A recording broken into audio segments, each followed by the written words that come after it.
Now, one of the rookie mistakes that we see is when you set up your teams or basically your crews, we do need a starting address in there because the optimization needs to know where to optimize from.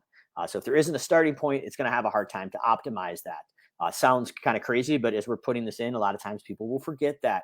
So if your folks are running halfway across town to get a Wendy's Frosty on a hot 90-degree day, it's costing you money, but you'll be able to see how much money it's costing you. So a lot of times people come back to me as a certified advisor and say, Mike, everything's set up. It looks great. We're working, but our profit margin at the end of the day doesn't exactly look as high as we thought it should be. Well, the first place I'm going is if we've got the data points in here, we can look at some job costing reports in detail.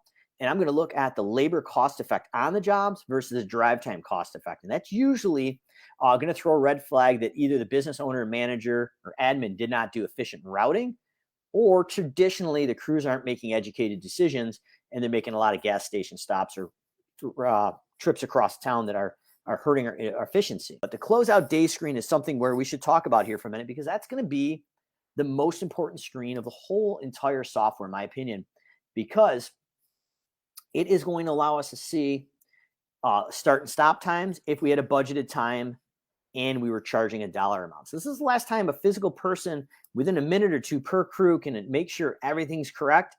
And this is going to ensure good reporting and accurate billing, because the billing, as you well or maybe well not know, in Service Autopilot can be set to bill automatically daily, weekly, monthly, or a specific day of the month if you want to send your invoices out on the 15th. Those things happen automatically, but we do want to make sure we get good data on that closeout day screen. And the old saying, good data in, good data out. In addition, I see a lot of no data in, no data out. No fault to the software.